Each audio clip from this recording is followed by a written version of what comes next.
Hi everyone, welcome to my channel. My name is Gabriella. I hope that you're all doing well.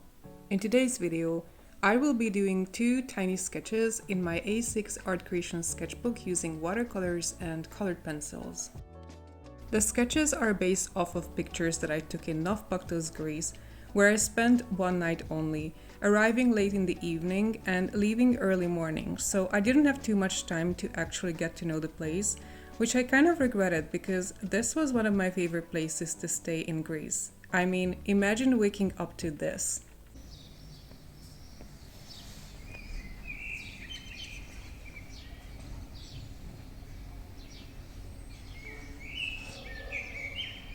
So the first picture is going to be based on this balcony view that I could get used to. I especially love the vivid colors here. The second picture is going to depict the Derwent Bridge, also known as the Rio-Antirrio Bridge, which is right next to Nafpaktos, and we could actually see it from our hotel.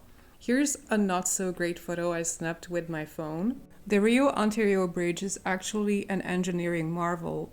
It is one of the world's longest multi-span cable-stayed bridges and longest of the fully suspended type. It crosses the Rion Strait between the Gulf of Corinth and the Gulf of Patras. So it goes over the sea, not a river, and it does so in an area where the seabed is mostly of loose sediment, and seismic activity and tectonic movements are significant. In other words, there's a ton of earthquakes. So building this bridge was quite a challenge and an engineering feat, as we were told, and I just became very captivated by it. If you want to cross it, first of all you have to pay a toll. I think our bus had to pay 70 euros altogether. Funnily enough, we have an almost identical looking bridge here in Budapest that goes over the river Danube. It's the northmost bridge of Budapest. I actually take the next one south when I go to work.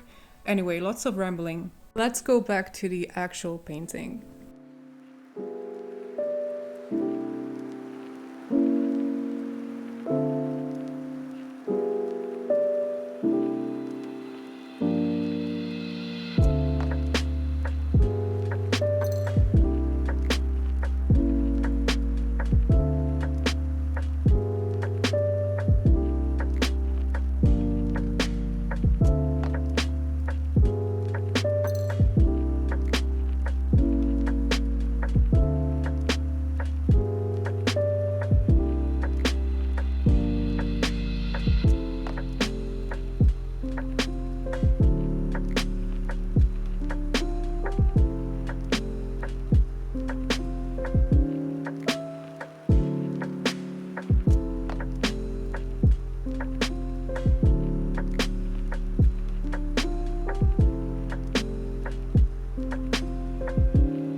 I'm using my Sonnet watercolor palette here that is hands down my favorite art supply so far in 2025.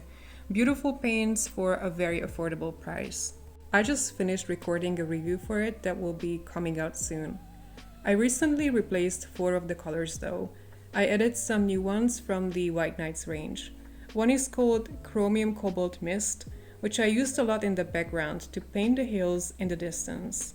I am currently in love with this color. It's a mixture of cobalt blue and chromium oxide green, a mix that I never would have thought of on my own. I also bought Taiga Mist, which I have in another palette, also beautiful. Honestly, I'm really becoming intrigued by White Knight's granulating colors. They are all so pretty and very affordable here where I live.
For colored pencils, I'm using Derwent Chromaflows and the Neon Jumbo pencils from Cretacolor that I don't normally reach for, but I thought why not push the color palette a little bit to portray a Mediterranean sunset. I ended up using only the neon yellow and the neon orange, mostly on the buildings, while I left the trees and the backgrounds more realistic. I really like how this combination worked out, and I honestly feel that the neon colors added a lot to this spread. It's my color palette with a twist.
Here's the finished piece. Wow, this really takes me back to that day. And that will be it for today. I hope you enjoyed this video. If you did, please give me a thumbs up and leave me a comment. Thank you for watching this to the end. Take care and see you next time. Bye!